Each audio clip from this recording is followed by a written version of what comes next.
السلام علیکم ورحمۃ اللہ تعالی وبرکاتہ۔ بسم اللہ الرحمن الرحیم، الحمد للہ وکفی وسلام علی عبادہ الذین اصطفی والصلاة والسلام علی من لم یکن هذا القرآن وعلى آلہ الطیبین واصحابہ الطاہرین وعلی اولیاء الہدى، اما بعد قال اللہ عز وجل في شأن حبیبہ فاعوذ باللہ من الشیطان الرجیم، بسم اللہ الرحمن الرحیم، ان اللہ وملائکتہ یصلون علی النبی يا أيها الذين آمنوا صلوا عليه وسلموا تسليما اللهم صل على سيدنا محمد وعلى آله وصحبه أفضل صلوات وعدد معلومات وبارك وسلم صلاة وسلام عليك يا رسول الله۔ ایک مرتبہ اور درود شریف کا نظرانہ پیش کریے۔ اللهم صل على سيدنا محمد وعلى آله وصحبه أفضل صلوات وعدد معلومات وبارك وسلم صلاة وسلام عليك يا رسول الله۔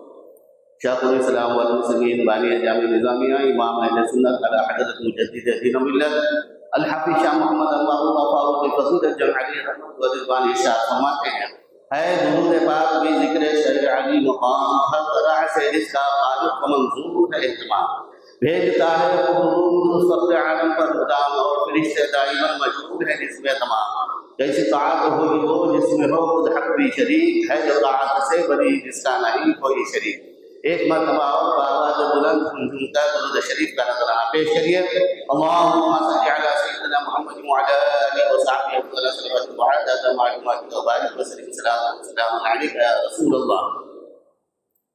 محترم سامعین اکرام، اللہ جل شانہ ساتویں پارے میں قرآن پاک میں حضرت سیدنا ابراہیم خلیل علیہ السلام کا ذکر فرما رہا ہے اور ارشاد فرما رہا ہے، وَإِذْ قَالَ إِبْرَاهِيمُ لِأَبِيهِ آزَرَ أَتَتَّخِذُ أَصْنَامًا آلِهَةً إِنِّي أَرَاكَ وَقَوْمَكَ فِي ضَلَالٍ مُبِينٍ۔ اس کا ترجمہ پیش کرنے سے پہلے ایک بات ذہن میں رکھیے، عقیدے کی ایمان کی بات، کہ حضرت سیدنا ابراہیم خلیل علیہ السلام کبھی بھی شرک نہیں کیے، کبھی بھی بت پرستی میں مبتلا نہیں رہے، نہ ستاروں کو آپ نے خدا مانا، نہ چاند سورج کو، نہ جو اپنے مورتیوں کو، کبھی بھی کسی چیز کو حضرت ابراہیم علیہ السلام نے خدا تسلیم نہیں کیا۔ وہ بالکل پکے موحد تھے، اللہ کو ماننے والے تھے، اللہ کو خالق، مخلوق کو خالق نہیں ماننے والے تھے۔ اسی طریقے سے آپ کے والد ماجد حضرت طارق یہ بھی جو ہے سو موحد تھے، مشرک نہیں تھے۔ اب قرآن میں جہاں پر اب کا لفظ آیا ہے وہاں پر چچا ہے، باپ نہیں ہے، والد نہیں ہے، بلکہ چچا ہے۔ تو یہ ہمارا عقیدہ رہنا چاہیے، ورنہ بعض لوگ غلط ترجمہ پیش کر رہے ہیں کہ حضرت ابراہیم علیہ السلام کو شرک کیے بلکہ بول دے رہے ہیں، حضرت ابراہیم علیہ السلام کے والد کے بارے میں کہہ رہے ہیں۔ افسوس کا مقام ہے، کتنی بدبختی کی بات ہے کہ ایک اللہ کے نبی کو مشرک بنانا، ایک اللہ کے جیسے والد کو مشرک بنانا، یہ بڑی بد نصیبی کی بات ہے۔ تو وَإِذْ قَالَ إِبْرَاهِيمُ لِأَبِيهِ آزَرَ أَتَتَّخِذُ أَصْنَامًا آلِهَةً، جبکہ حضرت سیدنا ابراہیم علیہ السلام نے اپنے چچا آزر سے کہا کہ اے چچا، تم نے جو ہے سو بتوں کو خدا بنا لیا ہے، انی اراک وقومک فی ضلال مبین، کہ بے شک میں تم کو اور تمہارے ساتھ پوری قوم کو یہ دیکھ رہا ہوں تو کھلی گمراہی میں ہے۔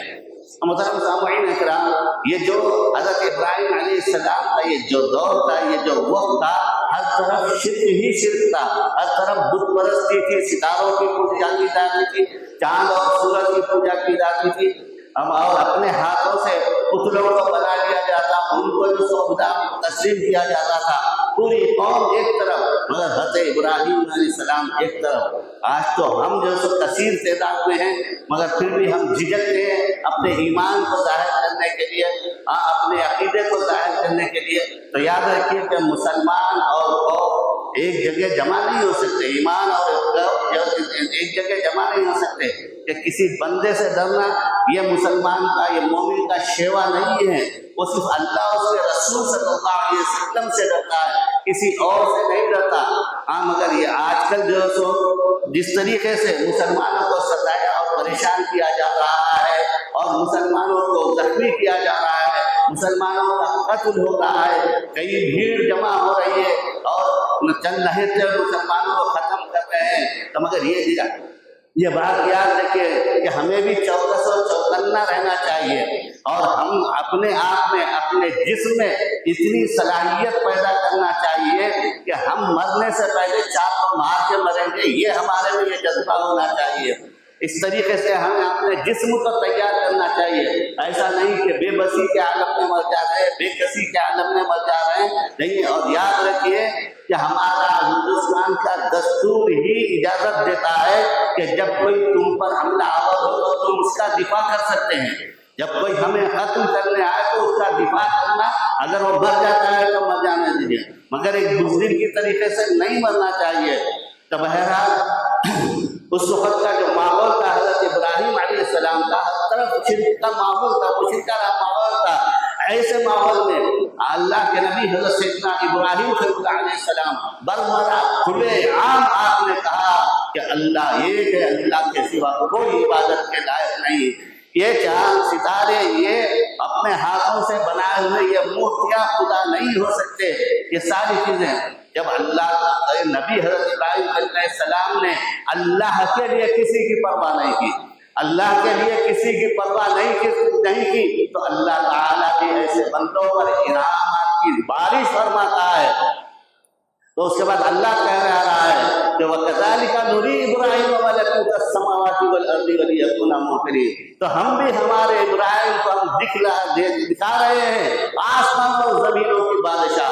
حضرت ابراہیم خلیل اللہ علیہ السلام ایک پتھر پر کھڑے ہوئے ہیں، جب آپ نے یہ اعلان فرمایا پتھر پر کھڑے ہوئے سب کو جھنجھوڑا کہ کوئی جو ہے سو خدا نہیں ہو سکتا، اللہ ہی وحدہ لا شریک خدا ہے، تو اللہ تعالیٰ نے بھی آپ کو آسمان اور زمینوں کی پوری بادشاہت نکلی۔ اس پتھر پر ٹھہر کر اللہ کے نبی حضرت سیدنا ابراہیم علیہ السلام نے نظر اوپر اٹھائی تو عرش بری کو دیکھ لیا، نیچے جو ہے نظر ڈالی تو زمین کے بالکل نیچے کا حصہ جو ہوتا ہے اس کو بھی دیکھ لیا۔ اور صرف اتنا نہیں، سرسری نہیں دیکھا، جیسے ہم جو سو باہر جا کر آسمان کو دیکھتے ہیں تو سرسری دیکھتے ہیں، تو ساری چیزیں ہمیں وہاں کی نظر نہیں آتی۔ تارا کتنا ہے ہمارے کو نہیں معلوم، صرف یقین ہے کہ بڑا ہے، اور چاند بڑا ہے، سورج بڑا ہے، ہم جو سو یہ یقین رکھتے ہیں کتنا بڑا ہے ہمیں نہیں دکھتا۔ تو حضرت ابراہیم علیہ السلام جو سو اس طریقے سے اللہ تعالیٰ نے نہیں دکھلایا کہ خالی جو سو نظر ڈالی تو کتنا دکھلایا۔ اللہ قدرت والا ہے، طاقت والا ہے، وہ جس کو چاہے جیسی چاہے صلاحیت عطا فرما دے۔ ایک عام جو سو بندے کو آنکھوں میں یہ طاقت کی صلاحیت عطا فرماتی ہے کہ اس کی آنکھ آسمان کو بھی دیکھ لے سکتی ہے، آسمان کو بھی چھو لے سکتی ہے۔ تو جب ہم پر یہ کرم ہے تو جو خاص بندے ہیں اللہ کے ان پر کتنا فضل ہوگا، اتنا کتنا کرم ہوگا۔ اور پھر حضرت ابراہیم علیہ السلام تو قوم کی پرواہ کیے بغیر، قوم سے ڈرے بغیر برملا کھلے عام اللہ کی وحدانیت کا اقرار کر رہے ہیں اور زبان حال سے کہہ رہے ہیں اگرچہ بت ہے جماعت کی آستینوں میں، اگرچہ بت ہے جماعت کی آستینوں میں، مجھے ہے حکم ازا لا الہ الا اللہ۔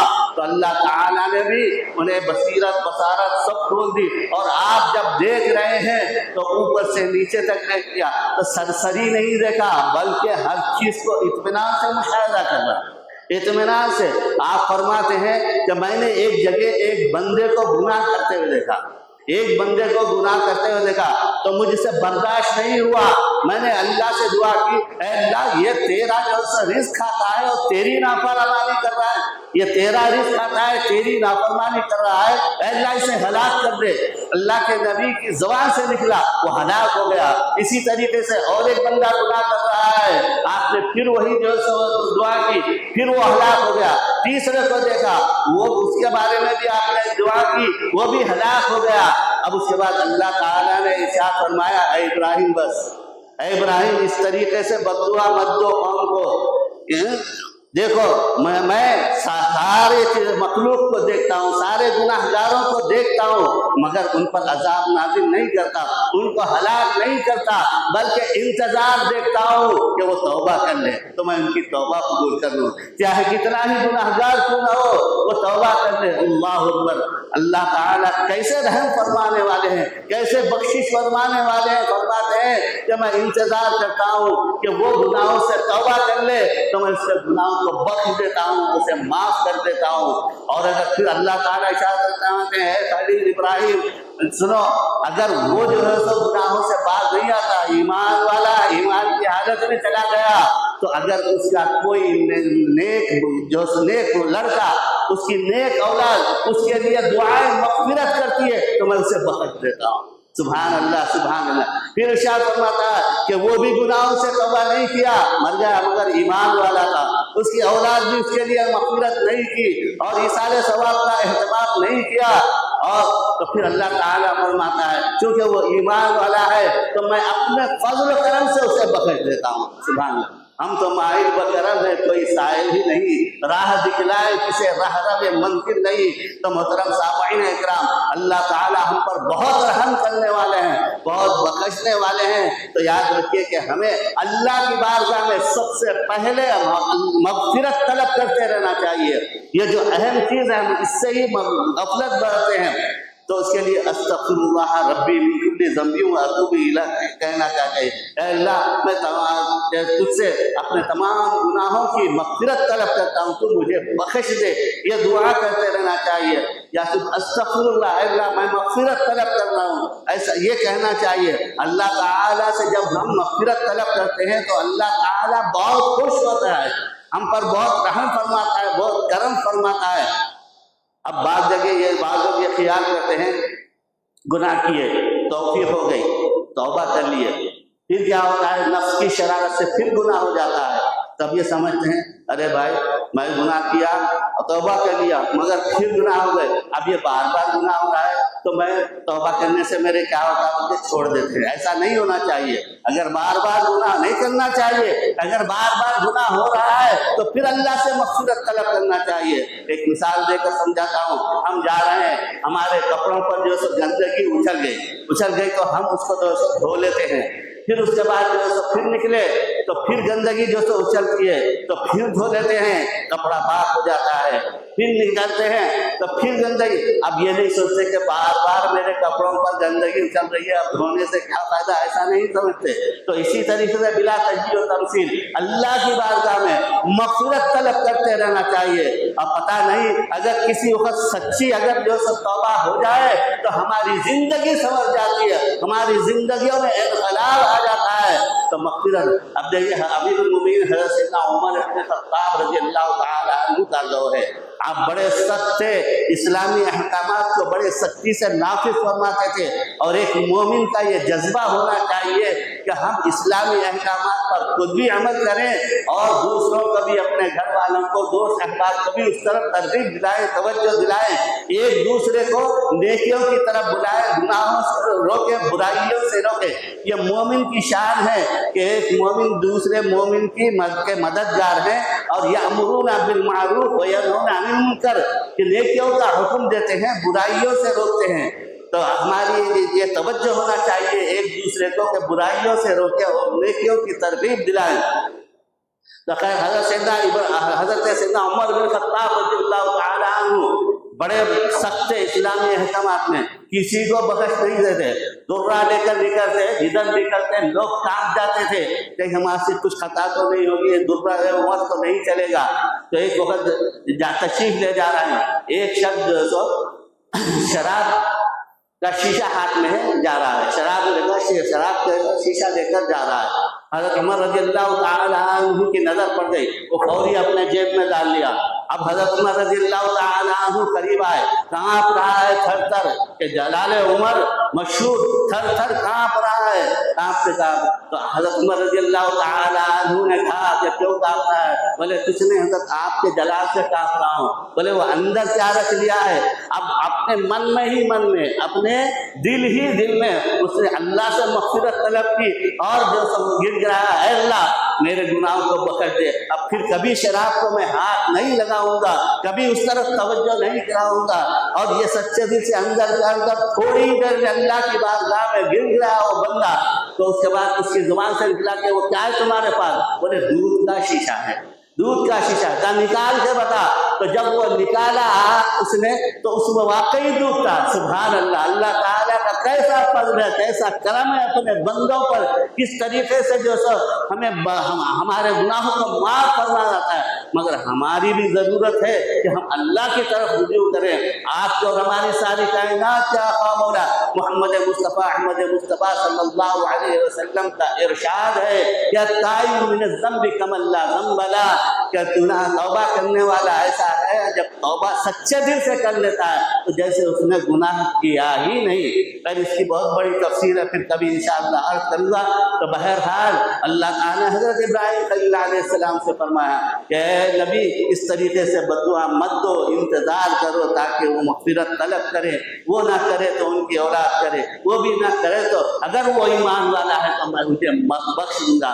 تو اللہ تعالیٰ نے تھوڑی دیر میں اپنے نبی حضرت ابراہیم خلیل علیہ السلام کو سارے چیزوں کا مشاہدہ فرمایا، اور اسی وقت حضرت ابراہیم خلیل علیہ السلام کو معراج ہوئی۔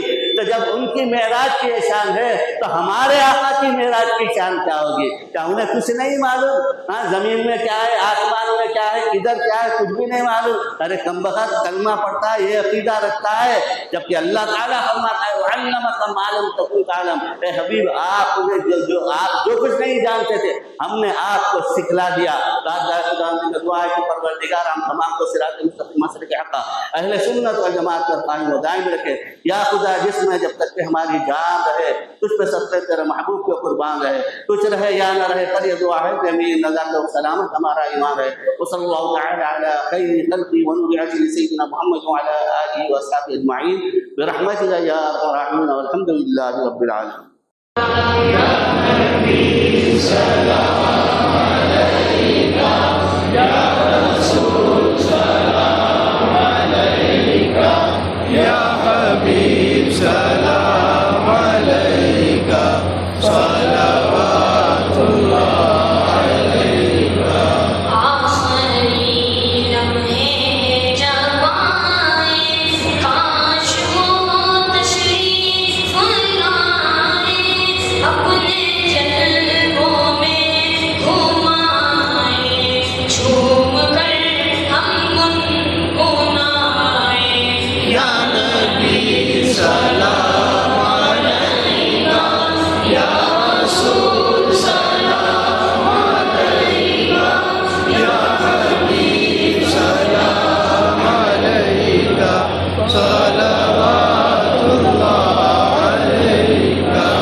اتنا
العالمين الله وملائكته يصلون على النبي يا أيها الذين آمنوا صلوا عليه وسلموا تسليما اللهم صل على سيدنا محمد وعلى آله وصحبه أفضل صلواتك وعدد معلوماتك وبارك سيدنا السلام عليك يا رسول الله وعلى آلك وأصحابك وأزواجك وأولياء أمتك يا رسول الله وعلينا معهم وعليهم برحمتك يا أرحم الراحمين والحمد لله رب العالمين.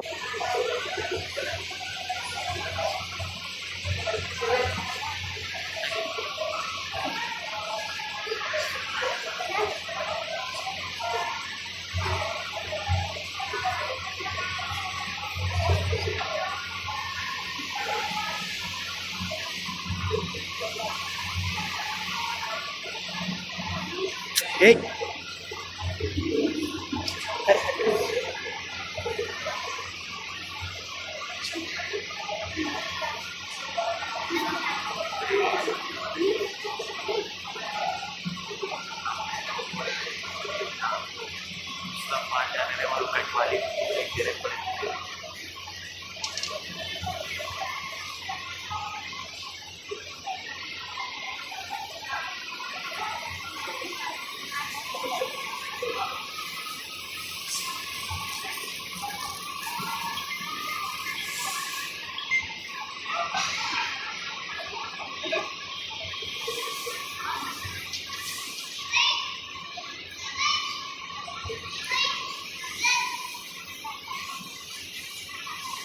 Bye.